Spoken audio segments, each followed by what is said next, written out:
Live TV, सच सबसे आगे। नमस्कार, मैं हूं रंजीत झा और आप देख रहे हैं द लाइव टीवी। यौन शोषण के आरोपी बृजभूषण शरण सिंह को बचाने के लिए खूब ताकत झोंकी जा रही है। जिस नाबालिग लड़की ने बृजभूषण शरण सिंह पर यौन शोषण का आरोप लगाया, अब उनके चाचा प्रकट होते हैं और वो बृजभूषण शरण सिंह को बचाने के लिए अपनी ही भतीजी के ऊपर आरोप लगाने लगते हैं।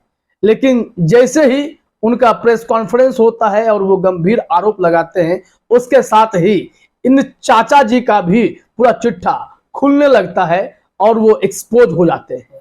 इस संबंध में दिल्ली महिला आयोग ने, स्वाति मालीवाल ने उन्हें नोटिस भी थमा दिया है और उनके खिलाफ भी एफआईआर दर्ज करने को कहा है। इस मामले में एक आईटी सेल का पूरा प्रोपेगेंडा था, वो भी एक्सपोज होता हुआ दिखाई पड़ रहा है। सबसे पहले हम आपको बताएंगे कि इस नाबालिग लड़की के चाचा ने क्या आरोप लगाए हैं और बृजभूषण शरण सिंह को बचाने के लिए वो किस हद तक जा पहुंचे हैं और कैसे मीडिया भी इसे छापने के लिए बेचैन हो उठी। उसके बाद हम बताएंगे कि कैसे इनके झूठ का पर्दाफाश भी हो रहा है और इन्होंने कितनी बड़ी गलती कर दी है और कैसे नोटिस भी थमाया गया है। तो सबसे पहले आप अपने स्क्रीन पर देखिए, अमर उजाला ने जो जानकारी दी है।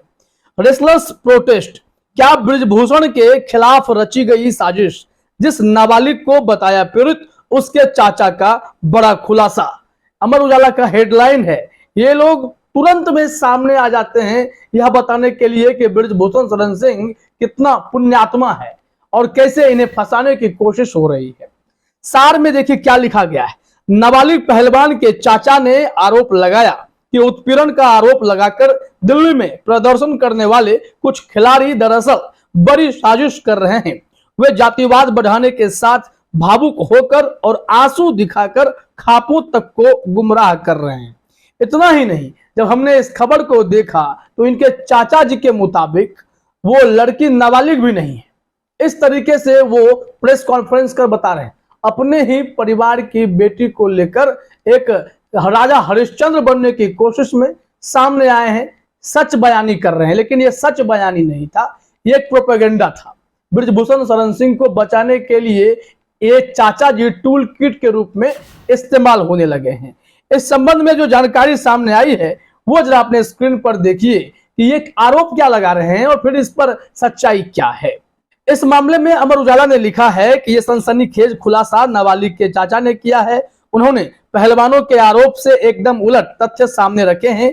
उनके मुताबिक रोहतक निवासी उनकी भतीजी नाबालिग नहीं है और उसे बरगलाने के बाद भाजपा सांसद के खिलाफ मोहरा बनाया गया है। उनका यह कहना है कि तमाम खिलाड़ी जो हैं वो साजिश रच रहे हैं। उनके बड़े भाई को और उनकी बेटी को इसमें मोहरा बनाकर इस्तेमाल किया जा रहा है। ऐसे आरोप इन्होंने लगा दिए।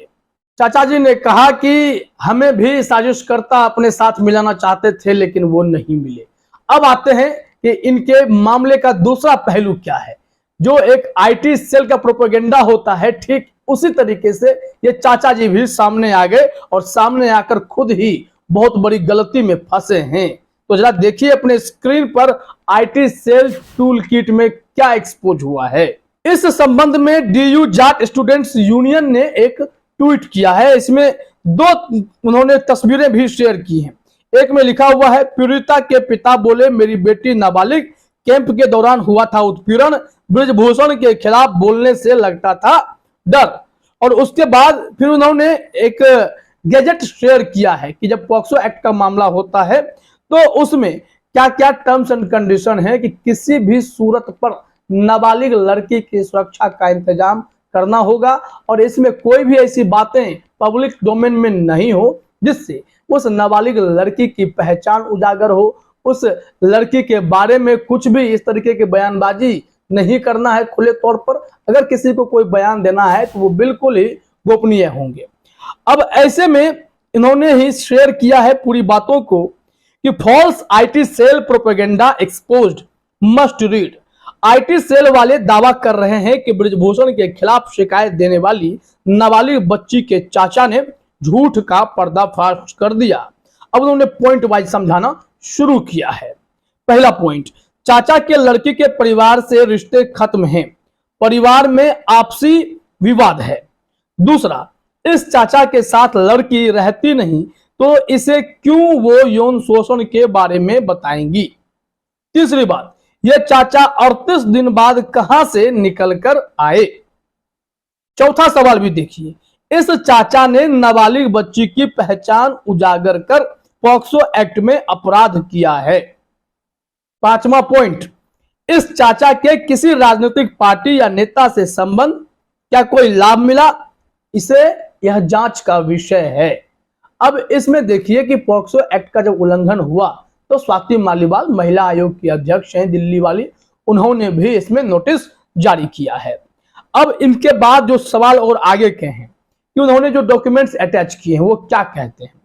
पॉक्सो अधिनियम के कुछ डॉक्यूमेंट अटैच किए हैं जो स्पष्ट रूप से बताते हैं कि इस तथाकथित चाचा द्वारा प्रेस कॉन्फ्रेंस अवैध है, गैर कानूनी है। अगर उसे कुछ गवाही देनी होती तो डिफेंस पक्ष को उसे गवाह बनाना चाहिए था और उसे अदालत के सामने गवाही देनी चाहिए थी। इस प्रेस कॉन्फ्रेंस के जरिए उसने पीड़िता की पहचान उजागर की है। दिल्ली पुलिस को इस आदमी के खिलाफ पॉक्सो में एफआईआर दर्ज करनी चाहिए और साथ ही उन न्यूज पोर्टल पर भी कड़ी कार्रवाई करनी चाहिए जिन्होंने बिना चेहरा ब्लर किए इसके वीडियो चलाए हैं, सिर्फ कुछ व्यू और पैसे के लालच में। शर्म आनी चाहिए ऐसे लोगों को। ये पूरी बातें यहां पर स्पष्ट हो जाती है। इनके चाचा जी ही विवादों में घिरते नजर आ रहे हैं।